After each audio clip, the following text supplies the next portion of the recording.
Good morning. आइए आप लोग को सीटेट और केवीएस और भी टेट के लिए एग्ज़ाम की दृष्टि से यहाँ पे मैं 600 क्वेश्चन का सेट मतलब कि लेकर आया हूँ। वन लाइनर क्वेश्चन होगा, इसमें वन लाइनर क्वेश्चन होगा जो कि इससे पहले आज जो चौथा क्वेश्चन प्रैक्टिस सेट होगा, इससे पहले 3 प्रैक्टिस सेट करवा चुका हूँ। ठीक है, तो देखिए,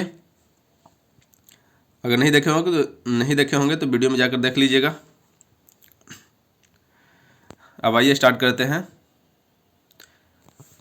कहता है कि आकलन को उपयोगी और रोचक प्रक्रिया बनाने के लिए किसके प्रति सचेत होना चाहिए। तो आकलन और उपयोगी को रोचक बनाने के लिए शैक्षिक और सह शैक्षिक क्षेत्रों में विद्यार्थियों के सीखने के बारे में जानकारी प्राप्त करने के लिए विविध तरीकों का प्रयोग करना चाहिए। नेक्स्ट है ये शिशु अपने एवं अपने संसार के बारे में अधिकांशतः बातें खेल खेल के माध्यम से सीखता है। यह किसका कथन था? तो यह कथन था अस्ट्रेंग महोदय के। अस्ट्रेंग, ठीक है। नवीन ज्ञान और नवीन प्रक्रियाओं को प्राप्त करने की प्रक्रिया, सीखने की प्रक्रिया, यह किसका कथन है? नवीन ज्ञान और नवीन प्रक्रियाओं को प्राप्त करने की प्रक्रिया जो है सीखने की प्रक्रिया कहलाती है। ये आप लोग का वुडवर्थ महोदय का कहना था। किनका? वुडवर्थ। तो आइए ये सब याद रखिएगा, कथन जितने भी होते हैं। नेक्स्ट आइए, थर्स्टन द्वारा 1937 में प्रतिपादित क्रमबद्ध अंतर विधि का व्यापक प्रयोग एवं प्रचार किस मनोवैज्ञानिक ने किया था? तो शफीर। बालक के व्यक्तिगत अध्ययन की मनोवैज्ञानिक विधि क्या कहलाता है? Case study. और कल की वीडियो में भी बताया था। कौन सा विभेदन सीखने में उच्च स्तरीय उपायों का प्रकल्पनाओं के उपयोग पर बल डालता है? असाध्य साधन। ये आप लोग का ऑप्शन से पता चलेगा। अधिगम के क्रम में कौन सी क्रिया बालक पहले करता है? तो आत्मसात, मतलब कि जिसको एक्वायर बोलते हैं। व्यक्ति भेदों का अध्ययन एवं सामान्यीकरण का अध्ययन किस विधि द्वारा किया जाता है?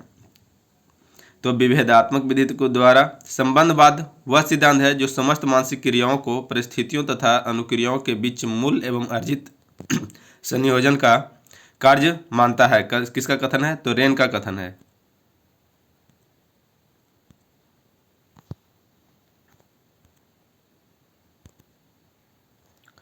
नेक्स्ट आइए, अधिगम स्थानांतरण में समान एवं विशिष्ट अंश का सिद्धांत किस मनोवैज्ञानिक ने प्रस्तुत किया है? समान एवं विशिष्ट अंश का जो सिद्धांत दिया गया है वो अधिगम स्थानांतरण जो होता है वो स्पीयरमैन के द्वारा। जैसे अधिगम स्थानांतरण किस तरह से होता है? जैसे मान के चलिए कि कोई भी बच्चा क्या है, 2 व्हीलर सीखा है और कोई भी बच्चा उसको 4 व्हीलर को सीखने में उसकी क्या होता है, वो नॉलेज जो है काम आता है। तो ये आप लोग का क्या होता है? अधिगम स्थानांतरण होता है, मतलब कि पॉजिटिव धनात्मक स्थानांतरण होगा। ठीक है, तो यही बोला है कि अधिगम स्थानांतरण में सामान्य एवं विशिष्ट अंश का, जनरल एवं स्पेसिफिक अंश का सिद्धांत किस मनोवैज्ञानिक ने दिया था? स्पीयरमैन। और इन्हीं का कारण था द्विकारक और त्रिकारक सिद्धांत स्पीयरमैन का। ठीक है, नेक्स्ट है वह विधि जिसमें खंड एवं पूर्ण विधियों का एक साथ प्रयोग किया जाता है, उसका नाम क्या है? तो मिश्रित विधि। स्वामित्व अधिगम शिक्षण विधि का प्रतिपादन किसने किया था? तो ब्लूम। किसके द्वारा किया गया था? तो ब्लूम के द्वारा किया गया था। अगर कोई पूछ ले सामाजिक अधिगम सिद्धांत के प्रतिपादक कौन थे? सामाजिक अधिगम सिद्धांत के प्रतिपादक कौन थे? तो अल्बर्ट बंडूरा थे।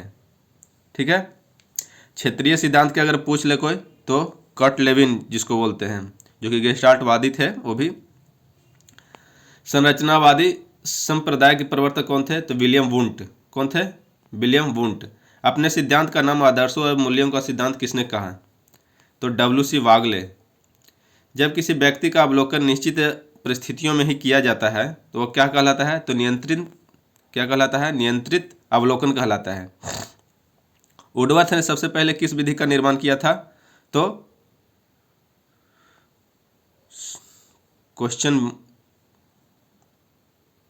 वुडवर्थ ने सबसे पहले किस विधि का निर्माण किया था?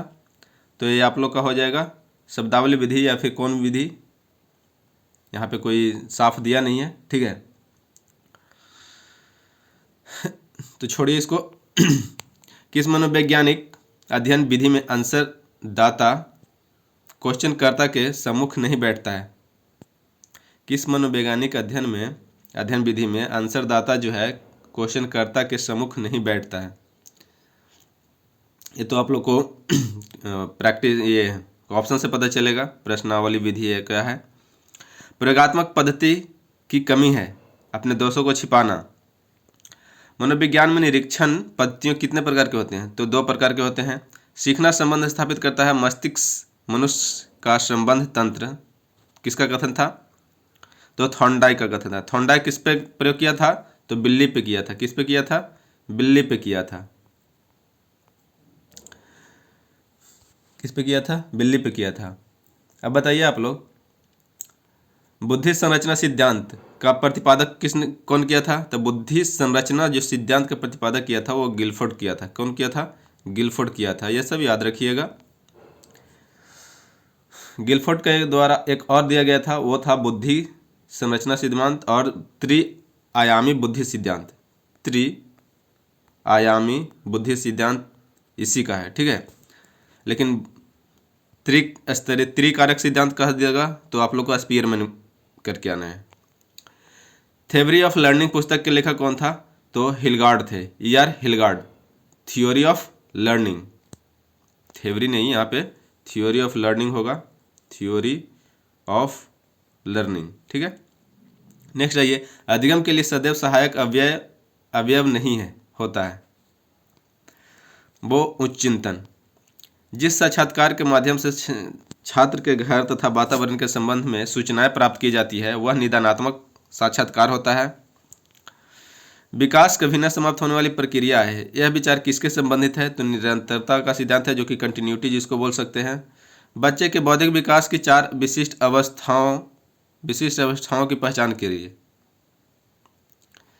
तो बौद्धिक 4 किस विद्वान के द्वारा दी गई थी? जिन पियाजे के द्वारा 4 ठो था। परिवार एक साधन है, परिवार एक अनौपचारिक शिक्षा का साधन है। औपचारिक रूप से आप लोग का स्कूल बैग हो जाएगा, ठीक है। एक शिक्षक विद्यार्थियों में सामाजिक मूल्यों को विकसित किस तरह से कर सकता है? एक शिक्षक आदर्श रूप से बर्ताव कर विद्यार्थियों में सामाजिक मूल्यों को विकसित कर सकता है।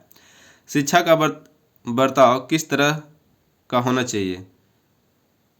शिक्षा नहीं, यहाँ पे क्या होगा? शिक्षक होगा, शिक्षा के जगह पे शिक्षक होगा। तो शिक्षक का बर्ताव किस तरह से होना चाहिए? तो ये आप लोग को आदर्शवादी होना चाहिए। किस अवस्था में बच्चे अपने समकक्षी वर्ग के सक्रिय बन जाते हैं? मतलब कि अपने समकक्षी, अपने ग्रुप एज वाले बच्चे के क्या बन जाते हैं? सक्रिय बन जाते हैं। तो यह किशोरावस्था में होता है।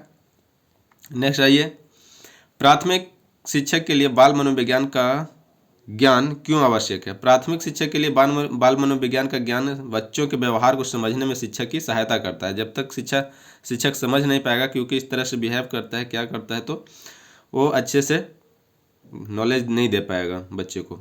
बुनियादी स्तर पर मातृभाषा में शिक्षा देना क्यों बेहतर है? बुनियादी स्तर पर मातृभाषा में शिक्षा देने से प्राकृतिक वातावरण बच्चों को सीखने में सहायता करता है। देखिए, बुनियादी शिक्षा जो है महात्मा गांधी बुनियादी शिक्षा के बारे में ही बोले थे, तो ये सब याद रखिएगा। बुनियादी का मतलब होता है बेसिक नॉलेज। बेसिक नॉलेज मतलब बोल सकते हैं कि 1 to 5 जो प्राइमरी लेवल बोल सकते हैं, प्राइमरी स्तर का जो शिक्षा होता है उसको बुनियादी शिक्षा बोलते हैं। तो इसीलिए बोला गया है कि क्या बुनियादी शिक्षा को जब भी बुनियादी स्तर पर पढ़ाया जाए तो क्या होना चाहिए कि उसको अपने मातृभाषा में पढ़ाना चाहिए, ताकि उसको प्राकृतिक वातावरण से क्या होता है बच्चों को सीखने में सहायता मतलब कि महसूस होता है या फिर सीखने को मिलता है प्राकृतिक वातावरण से। जैसे कोई भी चीज़ें आसपास पड़ोस जो होते हैं वो सबसे सहायता मिलता है। खिलौने की आयु किस अवस्था को कहा जाता है? तो पूर्व बाल्यावस्था को कहा जाता है। ये तो ऑप्शन के अनुसार कहीं कहीं दे देगा आपको बाल्यावस्था ही दे देगा सिर्फ, और किशोरावस्था और शैशवावस्था दे देगा। तो इसको में आपको बाल्यावस्था ही मार के आना है, ठीक है। लेकिन यहाँ पे कुछ और ऑप्शन रहा होगा, तो पूर्व बाल्यावस्था, उत्तर बाल्यावस्था ये सब रहा होगा। इसीलिए खिलौने की आयु किस वर्ग का होगा? तो पूर्व बाल्यावस्था को बोलते हैं। जिन इच्छाओं की पूर्ति नहीं होती उनका भंडार गृह कौन सा है? इदम है, क्या है? जिन इच्छाओं की पूर्ति नहीं होती है उनका भंडार गृह क्या कहलाता है? ईदम कहलाता है। ईद, ईदम, ईद, ईगो और सुपर ईगो, ये किसने दिया था? Super ego. ये तीनों दिया गया था सिगमंड फ्राइड के द्वारा दिया गया था। ठीक है, तो ईद यहाँ पे ईदम के द्वारा जैसे इच्छा पूर्ति नहीं होने का भंडार गृह कहते हैं इसको। नेक्स्ट है समस्याग्रस्त बालकों की समस्या शिक्षक द्वारा कैसे दूर की जा सकती है? तो शिक्षक को चाहिए कि ऐसे बालकों को अलग अलग बिठाएं और सबसे आगे बिठाएं। ऐसा नहीं है, यहाँ पे ऑप्शन के अनुसार क्या होगा वो आप लोग कर लीजिएगा। शिक्षक को यहाँ पे एक और दे दिया है कि शिक्षक को स्वयं बालक की समस्या को कारण पता लगाना चाहिए और दूर करना चाहिए। हाँ, ये हो सकता है। शिक्षक को ऐसे बालकों के घर जाकर उनकी समस्या का पता लगाना चाहिए, बिल्कुल। तो ऐसे समस्याग्रस्त बालकों की समस्या दूर कर सकते हैं। सिर्फ आगे बिठाने से काम नहीं चलेगा, उसकी समस्याओं को समझें और उसको समस्याओं के दूर करें। गिलफोर्ड ने सृजनशीलता के चार तत्व कौन से बताए हैं? तो लोचशीलता, मौलिकता, लचीलात्मक जिसको बोलते हैं लोचशीलता को, फिर अपसारीशीलता और फिर केंद्राभिमुख। वैज्ञानिक गुड ने सृजनशीलता के कितने तत्व दिए हैं? तो वैज्ञानिक गुड ने पांच तत्व दिए हैं। कौन कौन? तो मौलिकता, अनुकूलता, विचारात्मकता जो भी है, विचारों का साहचर्य, और फिर लोचशीलता और विविध। सृजनशीलता के प्रमुख तत्व कौन कौन से हैं? तो मौलिकता, नवीनता, लोचशीलता और विस्तारता करने की क्षमता और विभिन्नता। सृजनशीलता बालकों की विशेषताएं क्या क्या है? सृजनशील बालकों की विशेषताएं क्या क्या है? तो सृजनशील बालक जो होते हैं, क्रिएटिव माइंड के जो बालक होते हैं, वो क्या होता है, हमेशा जिज्ञासु होते हैं, अपने दिमाग में क्वेश्चन मतलब कि हमेशा इराज करते रहते हैं। सृजनशील बालकों में उच्च महत्वाकांक्षा वाले होते हैं।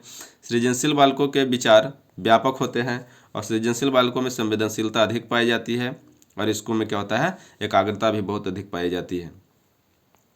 मनुष्य एक सामाजिक प्राणी है, किसका कथन है? तो अरस्तु ने कहा था। बालक के समाजीकरण की पहली पाठशाला कौन सी होती है? तो पहली पाठशाला तो घर परिवार होता है, दूसरा आप लोग का खेल और तीसरा आप लोग का स्कूल। तो समाजीकरण के लिए ये तीनों याद रखिएगा। ठीक है। पुनरावृत्ति का सिद्धांत कराने वाला तत्व नहीं है? देखिए, अगर यहाँ पे बालक के समाजीकरण में अगर खेल का मैदान ना दे दिया जाए, पहली बोल दिया जाइए, अगर दूसरी स्कूल या फिर कुछ और दे दिया जाए, खेल का मैदान ना दिया जाए, तो दूसरी में आप लोग का स्कूल भी मार सकते हैं। नेक्स्ट, ये पुनरावृत्ति का सिद्धांत कराने वाला तत्व नहीं है। ऑप्शन से चलेगा सामाजिकता एवं धार्मिकता। सीखने के आधुनिक सिद्धांत में कौन आता है? थॉर्नडाइक का सिद्धांत जो है सीखने के आधुनिक सिद्धांत में, मॉडर्न लर्निंग जिसको बोलते हैं। कौन सी मनोविज्ञान की अध्ययन विधियों में से प्राचीनतम विधि नहीं है? प्रयोगात्मक पद्धति नहीं है। यह भी ऑप्शन से चलेगा आप लोग को। किसी बालक की अध्ययन की विधियों में से कौन सी प्राचीनतम विधि है? अंतर्दर्शन विधि। यह भी आप लोग का ऑप्शन से। जीन पियाजे के अनुसार मूर्त संक्रियात्मक अवस्था किस अवधि में घटित होता है? आप लोग को बता रखे हैं, जीन पियाजे इंपॉर्टेंट है, ये इसको हमेशा अच्छे से पढ़ लीजिएगा। अगर नहीं पढ़े अभी तक तो मेरे चैनल पर जाकर देख लीजिए, प्लेलिस्ट में वहाँ पे मिल जाएगा। बालक में अपराधी प्रवृत्ति के विकसित होने का मुख्य कारण क्या है? परिवार का वातावरण।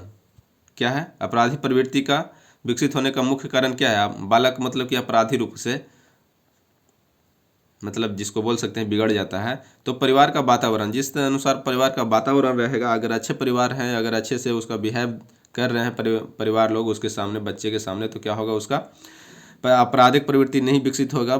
अगर बुरे बर्ताव किया जा रहा है, हमेशा लड़ाई झगड़े करते हैं, तो फिर बच्चे पे बहुत इफेक्ट पड़ता है। तो बच्चे में क्या होता है, आपराधिक प्रवृत्ति विकसित हो जाता है। ठीक है।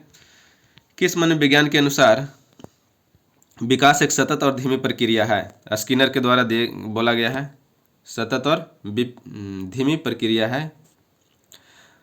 बाल्यावस्था होती है 12 वर्ष तक। देखिए, बाल्यावस्था में जैसे 7 से 11 वर्ष तक बोला गया है, किसके अनुसार? जनरली 12 वर्ष के आसपास तक ही होता है।